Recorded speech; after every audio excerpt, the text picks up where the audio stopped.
Hola a todos mis hermanos en la fe católica, sean bienvenidos nuevamente a la meditación de los capítulos 14 y 15. Ya casi terminamos del Evangelio de nuestro Señor Jesucristo según San Marcos. Para hoy tenemos 7 temas listos. La captura de Jesús, Jesús ante el Sanedrín, las negaciones de Pedro, Jesús ante Pilato, la coronación de espinas, el camino de la cruz y la crucifixión. Pues ahora sí, en el nombre de Jesús, vamos a iniciar con la meditación de la pasión de nuestro Señor. Vamos a iniciar pues en el nombre del Padre, del Hijo y del Espíritu Santo. Amén. Bueno, la semana pasada nos quedamos en Getsemaní. Jesús terminó de hacer oración y dijo, listo, vámonos, ya se acerca el que me va a entregar. ¿Quién es ese que lo va a entregar? Judas Iscariote, de quien Lucas va a decir que el demonio se había apoderado de él. Bueno, vamos a leer el versículo 43 y siguientes del capítulo 14 del Evangelio de nuestro Señor Jesucristo.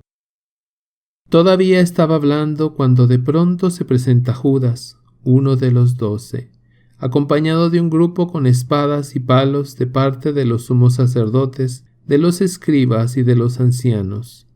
El que le iba a entregar les había dado esta contraseña: aquel a quien yo dé un beso, ese es, préndanlo y llévenlo con cautela. Nada más llegar, se acerca a él y le dice, Rabí, y le dio un beso. Ellos le echaron mano y le prendieron. Uno de los presentes, sacando la espada, hirió a un siervo, hirió al siervo del sumo sacerdote y le llevó la oreja. Y tomando la palabra Jesús les dijo, ¿como contra un salteador han salido a prenderme con espadas y palos? Todos los días estaba junto a ustedes enseñando en el templo, y no me detuvieron. Pero es para que se cumplan las Escrituras. Y abandonándole, huyeron todos. Un joven le seguía cubierto solo de un lienzo, y le detienen. Pero él, dejando el lienzo, se escapó desnudo. Palabra del Señor. Iniciamos con textos ya muy fuertes, muy profundos, hermosos y también difíciles, especialmente esta parte de Judas que lo entrega. Dice el versículo 43, todavía estaba hablando cuando de pronto se presenta Judas y repite otra vez, como ya lo habíamos visto anteriormente, uno de los 12. El Evangelio, y de hecho no solo Marcos, sino también los otros evangelistas, hacen hincapié en que Judas es uno de los 12. Él es el que lo va a entregar, lo va a traicionar, lo va a vender. Judas viene acompañado de un grupo con espadas y palos, un grupo armado. Jesús nunca llevaba un arma, lo cual nos muestra la desproporción de esto. Y algo muy importante, que este grupo no viene de parte de Judas, viene con Judas. Judas es el guía. Viene de parte de los sumos sacerdotes, de los escribas y de los ancianos, es decir, de la gente del templo, la gente religiosa, la gente que cree en Dios, la gente que le ora a Dios. Viene de parte de ellos, ¿para qué? Para capturar ¿a quién? Y esto es lo importante, al Cordero de Dios. Jesús va a ser presentado ante ellos como un delincuente y ellos lo van a aceptar, ellos van a decir que es digno de muerte, pero no saben que están cumpliendo la voluntad de Dios, que están cumpliendo con lo que Dios ya había dicho desde muchísimos siglos antes, que se iba a cumplir, y un rato más vamos a ver eso. Hay algo bien interesante, cómo lo entrega Judas con un beso. El más grande signo de amor que tenemos, Judas lo convierte en un signo de traición, en un grandísimo signo de traición, con un beso, traicionando al amor de Jesús, traicionando al amor de Cristo. Y es que lamentablemente vemos a Judas como el malo de la película. No solo él es el malo de la película, no es el único que traiciona a Jesús con un beso, lo tiene de frente y así teniéndolo de frente, se atreve a entregarlo. ¿Cuántas veces no lo hemos hecho nosotros? ¿Cuántas veces le hemos dado la espalda al Señor? Sí, un día voy y le digo que lo amo, que lo adoro, que Él es mi vida, que Él es mi Salvador, pero al otro día, o quizá ese mismo día, lo estoy traicionando con el pecado. ¿Cuántos Judas hay entre nosotros? Todos tenemos algo de Judas. ¿Y qué va a hacer Jesús? ¿Odiar a Judas? ¿Odiarme a mí? ¿Odiarte a ti? No, porque como Él mismo va a decir, perdónalos, Señor, porque no saben lo que hacen. Habla de uno de los presentes, con una espada, corta la oreja a un hombre, a Malco, nos dirán los otros evangelios, llamado Malco, que es el siervo del sumo sacerdote. Y después de eso vienen estas palabras. Como contra un salteador, como contra un delincuente, dice Jesús, han salido a capturarme, a prenderme, ¿con espadas y palos? Pregunta. Si todos los días estaba junto a ustedes enseñando en el templo y no me detuvieron. Y él mismo como que da una respuesta muy, muy interesante. Pero es para que se cumplan las Escrituras. Cuando uno estudia toda la historia de la salvación, se da cuenta de que cada personaje del Antiguo Testamento nos revela quién será Jesucristo. Nos va revelando rasgos de Jesucristo. No solo quién es Jesucristo, sino quién no va a ser Jesucristo. Eso es algo bien interesante. Le llaman el tipo y el antitipo, la tipología. Es decir, toda la Biblia, y particularmente todo el Antiguo Testamento, apunta hacia la venida de Jesucristo y más concretamente hacia la pasión, muerte y resurrección de Jesucristo. Y el culmen, la punta, el lugar más alto de esto va a ser la misma cruz. El lugar de la traición total, el lugar donde el ser humano se encuentra con que es un traidor, donde entregado a sus pasiones es capaz de matar al mismo Dios en su corazón. Y no solo en su corazón, como vemos aquí, matarlo personalmente, porque somos ciegos, vamos como ciegos. Y para eso vino Jesucristo, para quitarnos esa venda de los ojos, para darnos su Santo Espíritu y que no solo nos quite la venda, sino que nos dé la fuerza de salir adelante, la fuerza no solo de saber qué es lo que está bien y lo que está mal, sino tener el ánimo, las ganas de obrar el bien, que ese es el verdadero problema del ser humano. Por eso dice Jesús, para que se cumplan las Escrituras, porque todo el Antiguo Testamento apunta hacia Jesús. Y aquí dice, versículo 50, y todos le abandonaron y huyeron. ¿Dónde están aquellos que dijeron que iban a dar la vida por él? Lo acaban de decir hace unas horas. Y aún así, la primera oportunidad huyeron. Pedro fue el que más o menos se mantuvo, y sin embargo, también huyó al final. Luego menciona ahí un personaje, versículos 51 y 52. Un joven le seguía cubierto de un lienzo y le detienen, lo capturaron a ese joven. ¿Quién será ese joven? El Evangelio no nos dice. Dice, pero él dejando el lienzo se escapó desnudo. Y aquí hay muchas tesis, muchas teorías, muchas ideas, pero las principales apuntan hacia una persona. Esa persona lleva por nombre Marcos. El autor de este evangelio es el mismo Marcos el que va siguiendo a Jesús y es capturado, pero él se zafa y sale huyendo, ahora sí que literalmente desnudo, porque le quitan el lienzo que llevaba puesto. Era el joven, muy joven, Marcos, el evangelista. Una curiosidad ahí que nos deja el evangelista en su propio evangelio. Vamos al siguiente. Jesús ante el Sanedrín. ¿Qué es el Sanedrín? El Sanedrín, que es este lugar donde se reunían los líderes, principalmente religiosos del pueblo judío, aunque no solamente eran los religiosos, se reunían y tomaban decisiones. Pues Jesús va a ser llevado. Todos sabemos de antemano que quieren matarlo. Su objetivo no es hacerle juicio, su objetivo es matarlo. Su objetivo no es cumplir la ley, su objetivo es matarlo. Porque al final de cuentas esa es la misión de Cristo también. Dios se mueve a pesar de nuestra maldad. Dios actúa a pesar de toda la maldad de la que somos capaces nosotros como seres humanos. Vamos a leer. Llevaron a Jesús ante el sumo sacerdote y se reúnen todos los sumos sacerdotes, los ancianos y los escribas. También Pedro le siguió de lejos, hasta dentro del palacio del sumo sacerdote, y estaba sentado con los criados, calentándose al fuego. Los sumos sacerdotes y el Sanedrín entero andaban buscando contra Jesús un testimonio para darle muerte. Buscaban más que un testimonio, un pretexto para darle muerte. No encontraban cómo hacerlo. Evidentemente tenían que guardar las apariencias, y entonces por eso hacían este falso juicio contra Jesús, para buscar el motivo.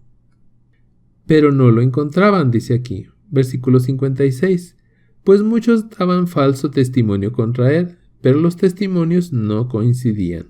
Algunos levantándose dieron contra él este falso testimonio.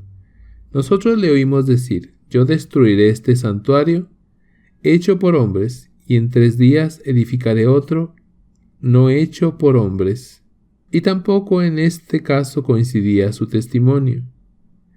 Recordemos hace varios capítulos atrás, Jesús desde un monte veía el templo y decía, no quedará piedra sobre piedra. Él no dice, yo lo voy a destruir, eso no es cierto, él no lo dijo así. De hecho, él no lo destruye. Dice, de este templo no quedará piedra sobre piedra. En el Evangelio de Juan va a decir, derrumben este templo y en 3 días lo vuelvo a levantar. Pero el mismo Juan aclara, pero hablaba de su cuerpo, el templo de Dios. Entonces, por eso aquí no se ponían de acuerdo, porque unos decían una cosa y otros decían otra.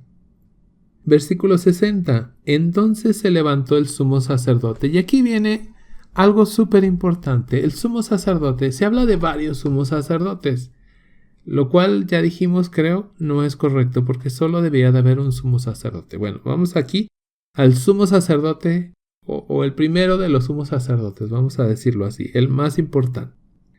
Este hombre tenía la misión de cada año sacrificar un cordero, derramar su sangre y pedir perdón por el pecado del pueblo. Él terminaba manchado de sangre. Él mismo, que entraba en el Santo de los Santos, o el Santísimo, que en otras épocas, ya no en esta, en la que estábamos con Jesús, pero épocas atrás, se presentaba ahí donde estaba el Arca de la Alianza. En este tiempo ya no tienen Arca de la Alianza, ya se perdió el Arca de la Alianza, por mismos errores del mismo pueblo judío, incluso por errores de sacerdotes judíos. Este hombre, que es el líder espiritual de todo Israel, se levanta. Y recordemos que a ese hombre se le debía obediencia, y el mismo Jesucristo va a obedecerle. En alguna ocasión San Pablo va a hablar, no dice algo malo ni falso, pero sí le habla un poco fuerte a un sumo sacerdote, y alguien se acerca y lo abofetea y le dice, estás hablando delante del sumo sacerdote.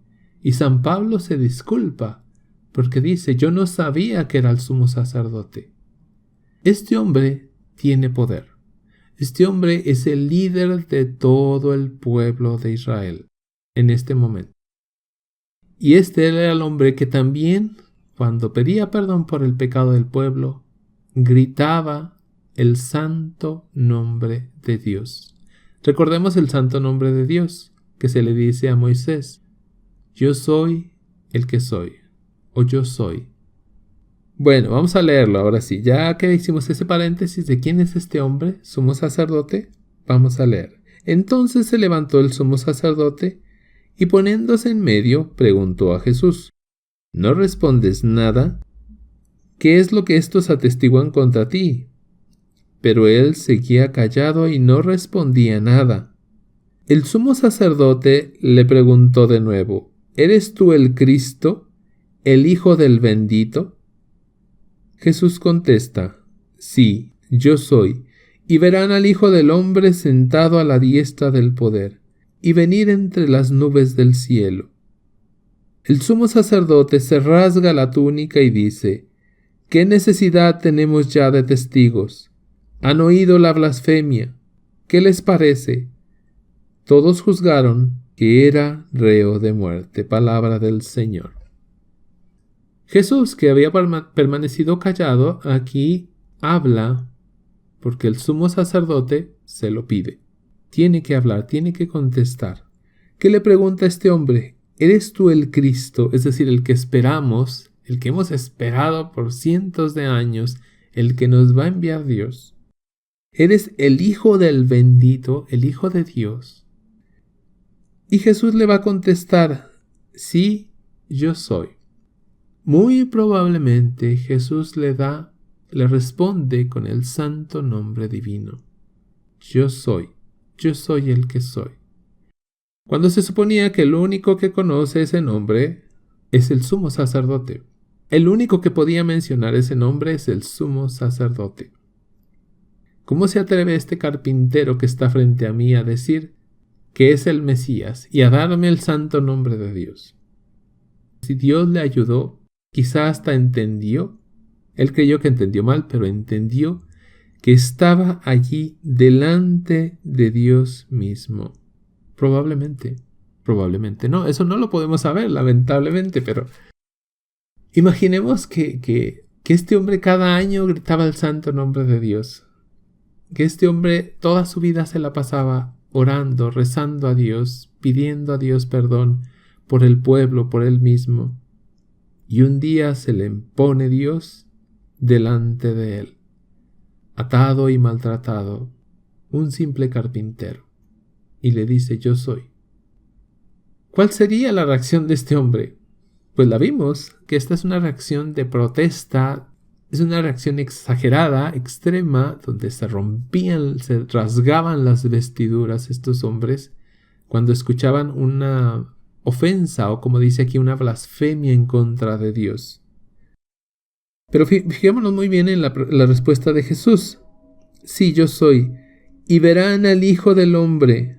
Esperaban, según Daniel, al Hijo del Hombre. Yo soy el Hijo del Hombre. Y lo vas a ver sentado a la derecha de Dios. ¿Qué está escuchando el sumo sacerdote? ¿Qué se le está moviendo en su mente, en su corazón? Y no solo al sumo sacerdote, a todos los que estaban allí. Dice: y verán al Hijo del Hombre sentado a la diestra del poder y venir entre las nubes del cielo. Ya dijimos que las nubes representan la protección de Dios. Va a bajar de las nubes del cielo y desata la ira del sumo sacerdote, y no solo del sumo sacerdote, de todos los que estaban ahí reunidos. Y esa ira no solo se desata verbalmente, sino que lo empiezan a maltratar, a golpear. Hay otro pasaje que brevemente quiero mencionar, Hechos capítulo 7, versículo 55. Sí. Estamos aquí con Esteban, uno de los discípulos del Señor. Él no es apóstol, ojo con eso, él no era apóstol, pero sí era uno de los discípulos, de los primeros discípulos de Jesús. Pues Esteban es capturado, él estaba predicando la palabra de Dios, es capturado por un grupo de judíos y lo empiezan a interrogar. Dice el versículo 55: pero él, lleno de Espíritu Santo, miró fijamente al cielo, vio la gloria de Dios y a Jesús de pie a la derecha de Dios, y dijo: estoy viendo los cielos abiertos, y al Hijo del Hombre de pie a la derecha de Dios. Entonces, gritando fuertemente, se taparon los oídos, y todos a uno se abalanzaron contra él, le arrastraron fuera de la ciudad, y empezaron a apedrearle. Los testigos depusieron sus mantos a los pies de un joven llamado Saulo. Mientras lo apedreaban, Esteban hacía esta invocación: Señor Jesús, recibe mi espíritu. Después dobló las rodillas y dijo con fuerte voz: Señor, no les tengas en cuenta este pecado. Y diciendo esto, se durmió. Palabra de Dios. Otra vez vemos cómo cuando Esteban dice que ve a Jesús de pie a la derecha de Dios Padre, se desata la ira de estos hombres, se le van encima y lo empiezan a arrastrar hacia afuera de la ciudad, y una vez fuera le empiezan a tirar piedras hasta matarlo. Esto era algo que para ellos era lo peor que podías decir. No nos sorprenda lo que hacen con Jesús. Y la actitud de Esteban es casi la actitud del mismo Jesús. Recordemos que lo de Esteban es después de la resurrección de Jesús. Esteban ya había visto en Jesús el ejemplo a seguir. E incluso dice: Señor, no les tomes en cuenta este pecado. ¿Quién se parece a Esteban? A Jesús, que le pide al Padre: perdónalos porque no saben lo que hacen. ¿Por qué? Porque, como hemos dicho muchas veces, Jesús viene y pone el ejemplo, y los apóstoles ponen el ejemplo también para nosotros, los discípulos, como en este caso Esteban. Bueno, me regreso rápidamente. Dice el 64, capítulo Marcos 14, 64. Han oído la blasfemia. ¿Qué les parece? Todos juzgaron que era reo de muerte. Es decir, ese cordero que nos han traído, que ellos no lo llamaban así, pero ese cordero que nos ha traído es digno de ser sacrificado. Esa era la labor de los sacerdotes, y particularmente del sumo sacerdote. Revisaba el cordero que no viniera dañado, para que fuera un cordero digno de ser sacrificado, pues Jesús es digno de derramar su sangre al igual que los corderos, al igual que el cordero que mataba el sumo sacerdote, es digno de derramar su sangre por el pecado, ya no del pueblo de Israel solamente, sino por el pecado del mundo. ¿Qué está pasando? Se está cumpliendo la voluntad de Dios. Y ellos no lo saben. Ellos no tienen ni la más remota idea de lo que están haciendo. Su maldad desbordada, su odio, su envidia, no los deja ver más allá de sus intereses. Pero por encima de sus intereses, por encima de su maldad, por encima de todo este dolor y sufrimiento, se mueve la voluntad de Dios. Y esto lo traemos a nuestro tiempo. Por encima de todo lo que está pasando, de toda la maldad que hay en el mundo, se sigue moviendo la voluntad de Dios. De eso no te quepa duda jamás. En tu vida, a pesar de todo lo que sucede, se sigue moviendo la voluntad de Dios. ¿Y qué debemos de hacer? Lo que hizo Esteban, lo que hizo Jesús, lo que hizo la Virgen María. Que no se haga mi voluntad, Señor, sino la tuya. He aquí la esclava del Señor, dice María, hágase en mí según tu voluntad, según tu palabra. Y esos son los ejemplos que nos pone Dios. Bueno, vamos a avanzar, porque si no, no terminamos. Dice el versículo 65. Algunos se pusieron a escupirle, le cubrían la cara y le daban bofetadas, mientras le decían: adivina. Y los criados le recibieron a golpes. Vamos con Pedro, las negaciones de Pedro. Qué importante esto. Versículo 66. Estando Pedro abajo en el patio, llegó una de las criadas del sumo sacerdote, y, al ver a Pedro calentándose, le mira atentamente y le dice: ¿también tú estabas con Jesús de Nazaret? Pero él lo negó. Ni sé ni entiendo qué dices. Y salió fuera al portal y cantó un gallo. Le vio la criada y otra vez se puso a decir a los que estaban allí: este es uno de ellos. Pero él lo negaba de nuevo. Poco después los que estaban allí volvieron a decir a Pedro: ciertamente eres de ellos, pues además eres Galileo. Pero él se puso a echar imprecaciones y a jurar: yo no conozco a ese hombre de quien hablan. Inmediatamente cantó un gallo por segunda vez. Y Pedro recordó lo que había dicho Jesús: antes que el gallo cante 2 veces, me habrás negado 3. Y rompió a llorar. Palabra del Señor. Este es Pedro, y este soy yo, y este eres tú. Hermano, hermana, somos como Pedro. Hoy el mundo se presenta hostil contra Jesucristo, nuevamente, muy hostil, en muchos ámbitos, y hoy somos como Pedro. Tú eres de Cristo, no, yo no, de eso no, yo no lo conozco, de eso ni me hablen, no. Y lo negamos. Ay de aquel que me niegue, dirá Jesucristo. Lo negamos una y otra vez, a veces con nuestras palabras, a veces con nuestros pecados, como Judas, a veces por miedo, a veces por pena, a veces porque no quiero ofender, siento que puedo ofender, porque siento que puedo hacer sentir mal a alguien si le hablo de Jesucristo. Total que Jesús lo vamos sacando, incluso nosotros que nos decimos cristianos, también lo sacamos a Jesús. Lo vamos echando fuera, expulsando. No veamos a Pedro como, el que lo traicionó. Por lo menos Pedro tuvo el valor de estar ahí. ¿Dónde estuvieron los demás? No estaban. Simplemente huyeron. A veces atacamos mucho a Pedro diciendo, es que Pedro que se rajó, es Pedro que nomás decía pero no cumplía. Pedro se esforzaba con todas sus fuerzas por seguir al Señor, por ser fiel a la palabra que él había dicho, de que él iba a dar su vida, pero le faltaba valor, le faltaba ánimo, le faltaba fuerza a Pedro. Y es que le faltaba el Santo Espíritu de Dios. Porque lo vemos en Hechos de los Apóstoles y es otro Pedro. Y aún así, Pedro seguirá equivocándose. Pero no solo seguirá equivocándose, también seguirá pidiendo perdón y también seguirá llorando. Ya lo decíamos, cómo Pedro lloró esta traición hacia Jesucristo.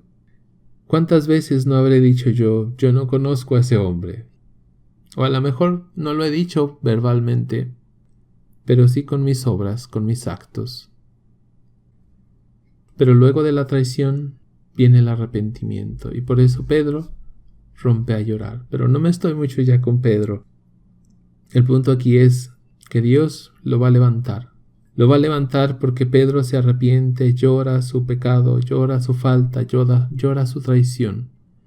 Y el Señor lo levanta nuevamente y le da fuerza, le da vigor, le da la alegría para seguir el camino, para no quedarse tirado, para no ver su mismo pecado, su misma falta, su debilidad, su cobardía. El Señor lo levanta. No nos quedemos viendo nuestra cobardía. Levántate y sigue adelante. Si traicionaste al Señor de la manera que haya sido, si lo negaste 3, 4, 5 veces. Que yo creo que el gallo ya está afónico de tanto que canta cada vez que lo traicionamos. Levántate. Levántate y da la lucha otra vez. Da la batalla, da la guerra. No te rindas. Levántate. Como se levantó Pedro. San Pedro. Vamos con Jesús ante Pilato. Capítulo 15 ya estamos en el 15. Estamos a punto de terminar, solo queda el 15 y el 16. Vamos a ver hasta dónde llegamos hoy.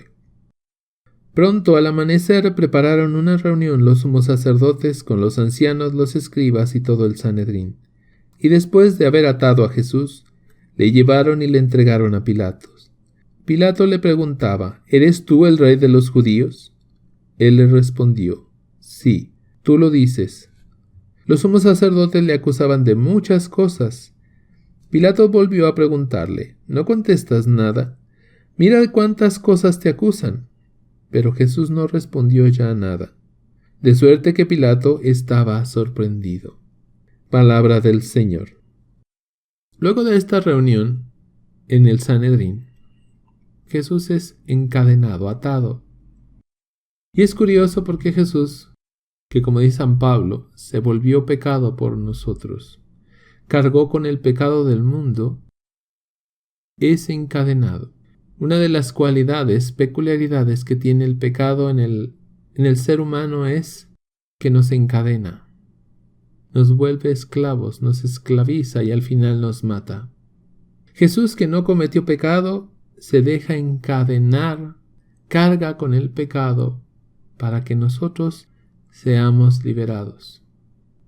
Jesús se pone en el lugar nuestro. Yo debo de ser encadenado por mis pecados, por mis traiciones, por el dolor que le he causado a Dios y a mis hermanos, por el que me he causado a mí mismo. Y sin embargo es el Señor el que se deja encadenar a pesar de que Él no cometió pecado alguno. Él es el que va atado, para romper así con el poder que el pecado tiene sobre mí. Desde ahora, todo aquel que siga a Jesucristo podrá romper esas cadenas del pecado. ¿Por qué? Porque el mismo Jesucristo así lo hizo. Así encadenado lo llevan delante de Poncio Pilato, el gobernador romano. Y esta es la pregunta de Pilatos. ¿Eres tú el rey de los judíos? Concreto Pilatos aquí en el Evangelio de Marcos. ¿Eres tú el rey de los judíos? Recordemos una cosa. Había un rey, que es el rey Herodes, pero era un rey de paja, era un rey hechizo, era un rey falso. Sí, porque lo habían puesto los mismos romanos. No era un verdadero rey judío, no era judío él. Como no lo había sido su padre, el rey Herodes. ¿Sí? Este es Herodes el Chico, vamos a llamarle así. El hijo de aquel rey Herodes que mandó matar a los niños cuando se le escapó Jesús. El Día de los Santos Inocentes, así se celebra. Pues ninguno de estos es judío y es puesto ahí como rey por los romanos.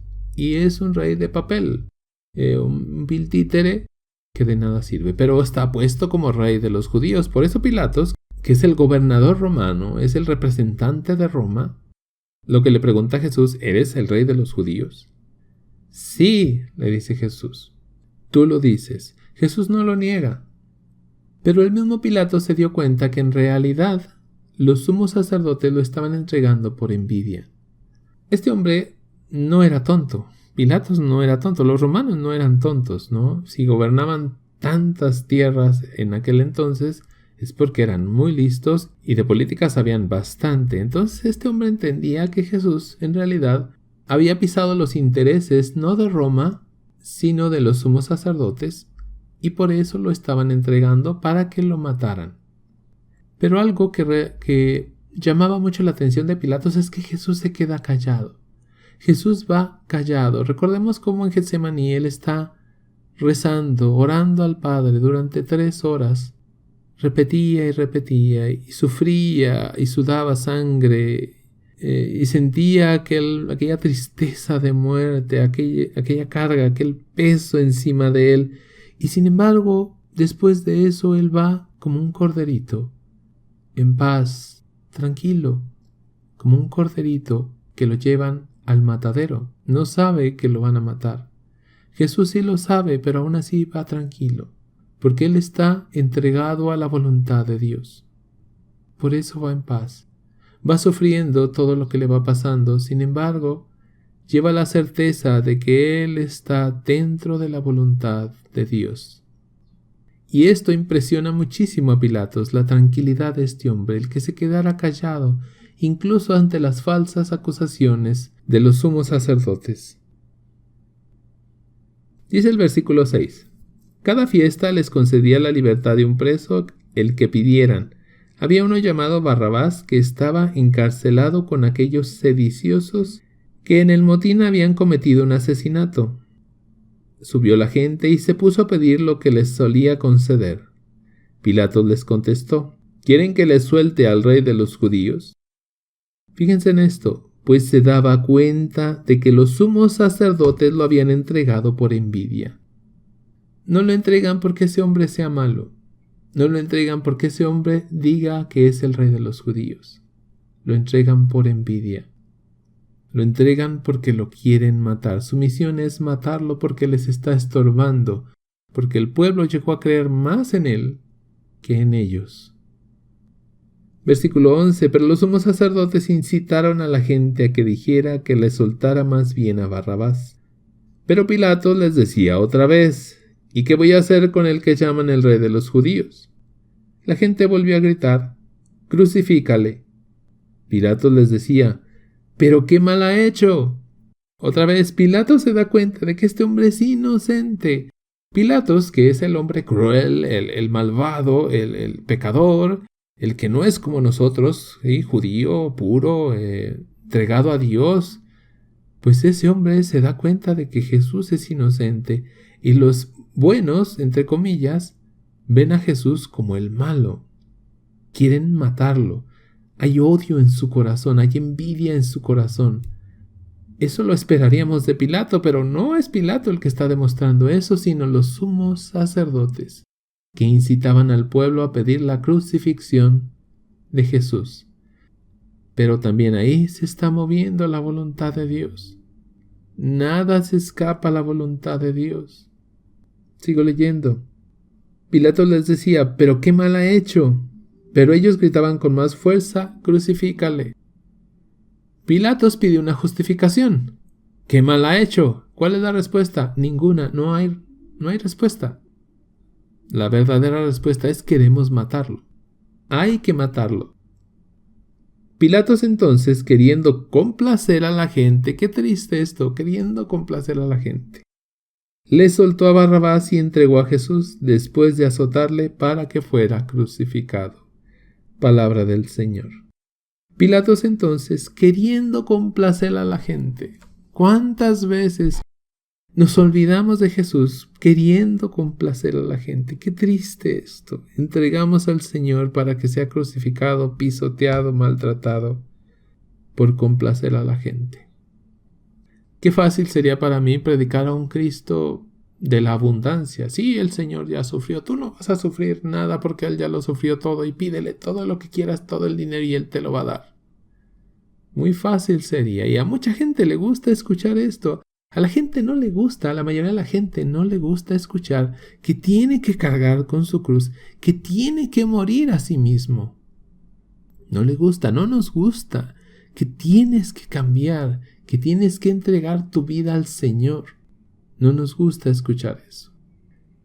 Y yo podría crearme un Jesús joven para los jóvenes. Sí, un Jesús a todo dar, chévere, ¿no? Buena onda, sin tantas complicaciones, y así lo hacemos. ¿Por qué? Porque como Pilatos queremos complacer a la gente y no complacer al Señor. Pero ay de mí si yo complazco a la gente y no al Señor. Ay de ti. ¿Cuántas veces nos quedamos callados cuando el Señor nos está pidiendo por dentro de alguna manera que hablemos de Él, que evangelicemos, que vayamos, que ayudemos, que nos movamos en la parroquia, como dice San Pablo, a tiempo, a destiempo, en todo momento? Nos quedamos callados por complacer a la gente. Hay algo bien interesante aquí también. Soltó a Barrabás. Barrabás es un nombre compuesto. Bar, que significa hijo, y Abba, que significa padre. Bar Abba, el hijo del Padre, significa Barrabás. Jesús es el hijo del Padre, el hijo de Dios, que es entregado en lugar de Barrabás, el hijo del Padre. Nada más que hay una diferencia. Barrabás sí es un asesino. Barrabás sí ha cometido pecado. ¿Y a quién se va a sacrificar en lugar de Barrabás, que es el asesino? A Jesús, al Hijo del Padre. Les decía, los nombres en la Biblia, ninguno es casualidad. Todos tienen un objetivo. Vamos a pasar ahora a la coronación de espinas. Versículo 16 del capítulo 15, recordemos que ya estamos en el 15. Los soldados le llevaron dentro del palacio, es decir, al pretorio, y llaman a toda la tropa. Lo visten de púrpura y trenzando una corona de espinas se la ciñen. Y se pusieron a saludarle: «Salve, Rey de los judíos», y le golpeaban en la cabeza con una caña, le escupían y doblando las rodillas se postraban ante él. Cuando se hubieron burlado de él, le quitaron la púrpura, le pusieron sus ropas y le sacan fuera para crucificarlo. Palabra del Señor. Jesús, que ya ha sido declarado tanto por Pilatos como por el mismo pueblo Rey de los judíos, pues al ser él el rey, hay que tratarlo como todo un rey. Y los primeros que, como decimos acá, se cuadran son los soldados. Los primeros que tienen que obedecerle son los soldados. Pero aquí lo hacen con un afán de burla, burlarse de él, humillarlo. Pareciera que ese es el trato que nos merece Dios. Ser maltratado, culparlo de todos, que Él pague el precio de nuestro pecado, pero que desaparezca, que no se me ponga enfrente. Lo visten de púrpura, el color que usaban los reyes, los emperadores. Lo visten de púrpura. Y le ponen una corona de espinas. ¿Qué están haciendo? Lo están tratando como todo un rey, pero se están burlando de él, lo están hiriendo, lo están humillando, lo están maltratando. Fíjense cómo cuando nace Jesús nace en un lugar nada digno. Si a mí me dijeran, es que tú naciste en un establo de animales, en un corral de animales, a lo mejor yo me sentiría mal, yo me ofendería. Pero Jesús ahí nació. ¿Y cómo va a morir Jesús? De una manera todavía más humillante, súper humillante, lo más humillante que se puede. Porque eso hacemos con Dios una y otra vez. Solo cuando nos hace los milagros los seguimos. Cuando queremos un milagro, necesitamos de un milagro. Pero cuando Él quiere declararse Rey de mi vida, entonces sí, no me sirves para nada. Y te hago a un lado. Es más, no te quiero ver, muérete. Porque si Él fuera realmente Rey, yo tendría que ser su siervo. Y yo tendría que obedecer su palabra. Pero no me interesa eso. Por eso lo hago a un lado, por eso no me importa, por eso lo tratamos de esta manera. Y fíjense que no digo solamente es que ellos lo trataron, no, todos lo tratamos muy mal, una y otra vez. Cada vez que volvemos al pecado, cada vez que humillamos a otro, porque en ese otro está Jesús. Cada vez que nos olvidamos del enfermo, cada vez que nos entregamos a nuestras pasiones, nos olvidamos del Señor, una y otra vez. Y se pusieron a saludarlo, «Salve, Rey de los judíos», y le golpeaban la cabeza con una caña, le escupían y doblando las rodillas, se postraban ante él. Estos hombres, que son soldados romanos, insensibles, totalmente insensibles, están haciendo una humillación extrema de Dios mismo. ¿Cómo es posible que Dios permita eso? Por eso es donde uno no entiende la grandeza del amor de Dios. Por eso hay sectas que no aceptan a Jesús como Dios. ¿Cómo es posible que Dios haya llegado tan bajo? Y es que el caer, vamos a decirlo así, tan bajo, nos demuestra el tamaño del amor de Dios. ¿De qué es capaz Dios por nosotros? Eso no lo entendemos, no nos cabe en la cabeza. Y hay muchos que no lo entienden, incluso católicos no lo entienden. ¿Cómo es posible? Entonces prefieren creer otras cosas a aceptar que Dios nos ama tanto que es capaz de llegar a este nivel, como dice San Pablo, de hacerse nada, anonadarse, humillarse, hacerse esclavo por amor. Versículo 20. Cuando se hubieron burlado de él, le quitaron el púrpura y le pusieron sus ropas y lo sacaron fuera para crucificarlo. Bueno, vamos a pasar ahora al camino de la cruz, el doloroso camino de la cruz. Versículo 23. Y obligaron a uno que pasaba, a Simón de Cirene, que volvía del campo, el padre de Alejandro y de Rufo, a que llevara su cruz. Le conducen al lugar del Gólgota, que quiere decir Calvario. Palabra del Señor. Aquí Marcos es muy breve en el camino de la cruz, como nos darán. Son, ¿cuántos versículos? Vamos a ver. Es del 21 y 22. Son 2 versículos. Es muy escueto, muy breve. Y no me voy a poner a comentar lo que dicen los otros evangelios porque pues no termino. Pero hay algo muy importante que sí dice Marcos, lo vimos de hecho. Si alguien quiere venir en pos de mí, niéguese a sí mismo primero y después tome su cruz y sígame. Él se negó a sí mismo. ¿Dónde? En Getsemaní. Él pedía una cosa, pero aceptó la voluntad del Señor. Se negó a eso. Se entregó en los brazos de Dios, de la voluntad de Dios. Se dejó caer en los brazos de la voluntad de Dios. Que sea Él el que me guíe, que el Padre me lleve, porque Él conoce el camino perfecto para mí.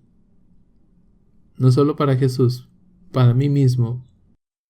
Y esto a veces nos cuesta mucho. Jesús mismo nos va poniendo ese ejemplo. Se negó a sí mismo, cargó con su cruz, se entregó a la voluntad de Dios.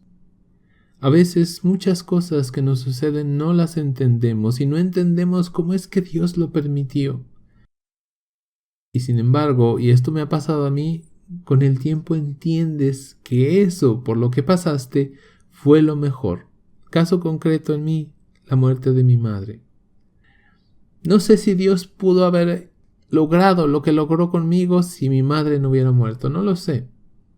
Pero lo que sí sé es que por la muerte de mi madre, Dios logró una conversión en mí, en mi vida, en mi camino.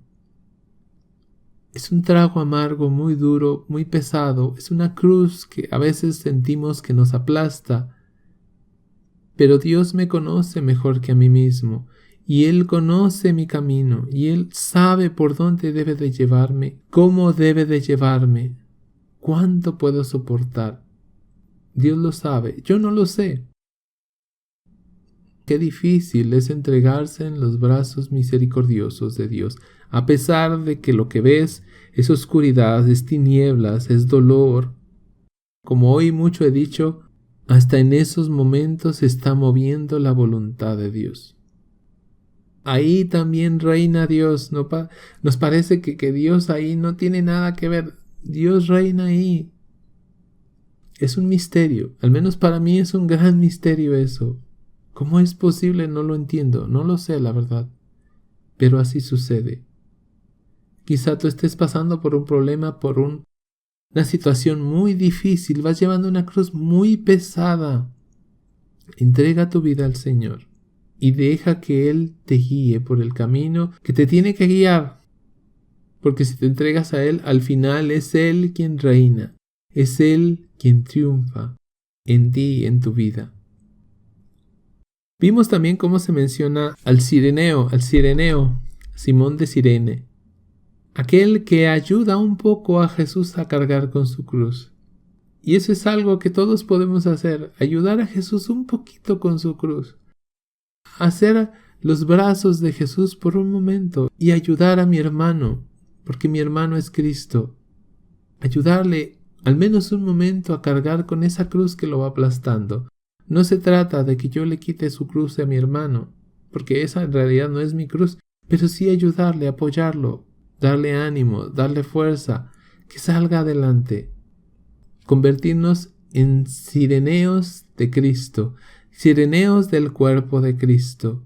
Eso es lo que nos ha pedido Jesús en todo el Evangelio de Marcos y nos ha puesto ejemplos, pero por montones. Usa tus capacidades, tus cualidades, tus dones que ha dado el Señor, todos los que tengas, o si tienes uno, o aunque creas que no tengas tú, usa tu vida para ayudar al Señor a cargar con su cruz. Cárgale un ratito la cruz al Señor.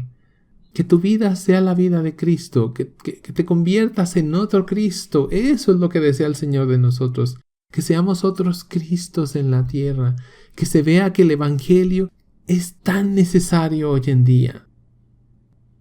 Aquí del versículo 22 solo quiero comentar una cosa. Le conducen al lugar del Gólgota, que quiere decir Calvario. Este es el mismo lugar donde allá en el libro del Génesis Abraham fue y se le pidió que sacrificara a su propio hijo. Al final no lo va a hacer. Pero ahí, en ese lugar, dijo, el hijo le pregunta a Abraham, bueno, tenemos la leña, tenemos todo, pero ¿y dónde está el cordero para el sacrificio que vamos a hacer a Dios? Y Abraham profetiza algo bien importante. Dios proveerá el cordero. Y en este monte, donde al final no sacrificó Abraham a su hijo, Dios provee al cordero. Dios pone a su propio hijo como el cordero que va a cargar con el pecado del mundo. Vamos con la crucifixión. Versículo 23. Le daban vino con mirra, pero él no lo tomó. Recordemos esto, le daban vino, pero él no lo tomó. Si hacemos memoria, ya dijo Jesús que no iba a beber del jugo de la vid, del vino, hasta que lo bebiera nuevo en su reino. Pues aquí le dan vino y él no lo tomó. Le crucifican y se reparten sus vestidos echando a suertes, a ver qué se llevaba cada uno. Era media mañana cuando le crucificaron. A mediodía Jesús es subido a la cruz, es crucificado. y estaba puesta la inscripción de la causa de su condena: el Rey de los Judíos. Con él crucificaron a 2 salteadores, uno a su derecha y otro a su izquierda. Palabra del Señor. Aquí, más que explicar, quiero irme a un pasaje en el Antiguo Testamento. Vamos a ir a Isaías 53. Es Isaías 52, versículo 13. Vamos a ver cómo Jesús va cumpliendo muchas de estas profecías que estaban en el Antiguo Testamento. De hecho, voy a leer desde el 52, versículo 13, y me voy a pasar hasta el 53. No sé si lo lea completo porque es muchísimo. Pero vamos viendo y vamos comparando a este hombre que se nos describe en Isaías que vivió, si mi memoria no me falla, más de 500 años antes de Cristo. Entonces, de alguna manera, Dios le permite ver al profeta Isaías a Jesús padeciendo, sufriendo todo lo que estamos narrando de la pasión. Vamos a leerlo, dice así, versículo 13, capítulo 52. He aquí que prosperará mi siervo, será enaltecido y levantado, y ensalzado sobremanera, así como se asombraron de él muchos, pues tan desfigurado tenía el aspecto que no parecía hombre, ni su apariencia era humana.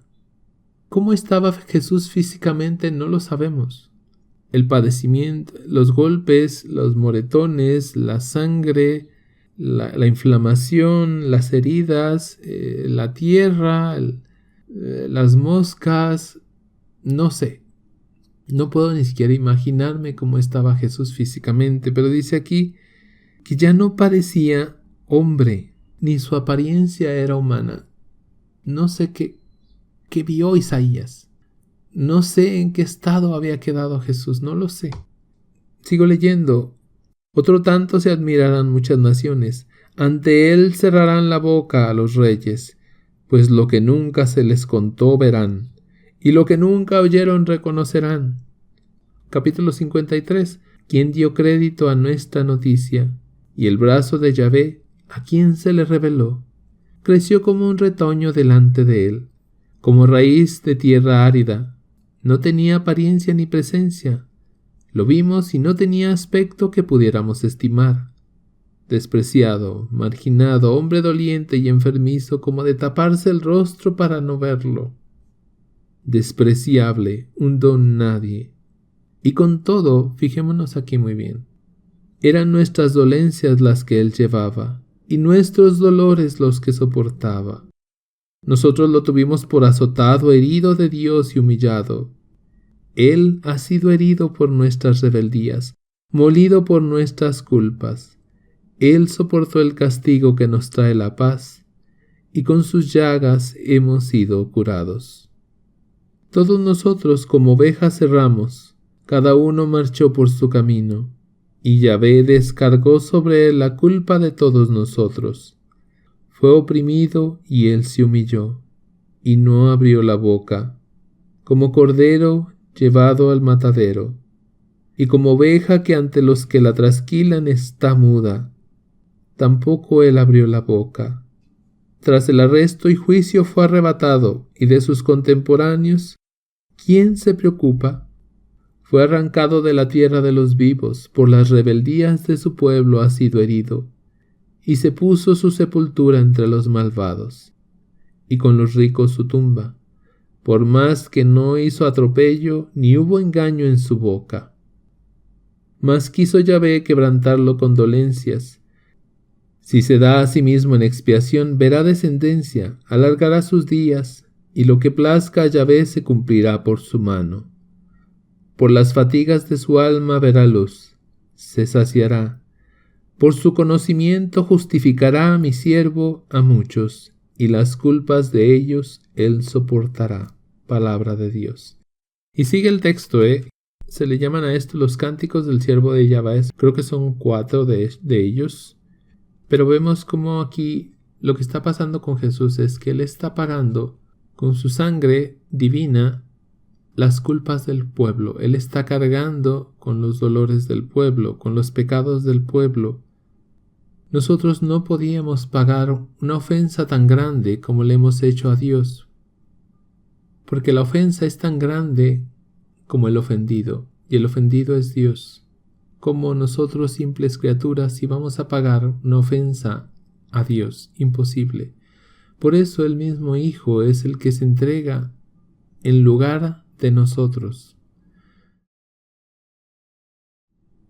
Otra cosa aquí muy importante, siempre mencionarlo, es que no es que Dios obliga a su Hijo, porque Dios es un Dios tirano, malvado, que miren cómo trata a su Hijo. No, no es así. Dirá Jesús en el Evangelio de Juan, a mí nadie me quita la vida, yo la entrego, porque tengo el poder para entregarla y recuperarla. Es decir, nadie obligó a Jesús. Le costó, claro que sí, lo vimos en Getsemaní, le costó aceptar la voluntad de Dios, pero él solo se entregó. Heme aquí que vengo a hacer tu voluntad, dice en el libro de los Hebreos. Es por el amor que nos tiene que quiso ponerse él en el lugar de nosotros. Y aún así, a pesar de que Jesús se entrega y muere por todos nosotros pecadores, hay muchos que al rechazarlo desprecian el valor de su bendita sangre derramada y se condenan, porque así lo deciden, en el infierno. Pues este es un poquito nada más, un poquito de lo mucho que podríamos meditar sobre la pasión de Cristo. Y el final de nuestras meditaciones la vemos la semana que viene. Vamos a terminar el día de hoy, como siempre, en el nombre del Padre, del Hijo y del Espíritu Santo. Amén. Que Dios los bendiga y nos vemos en la conclusión de las meditaciones.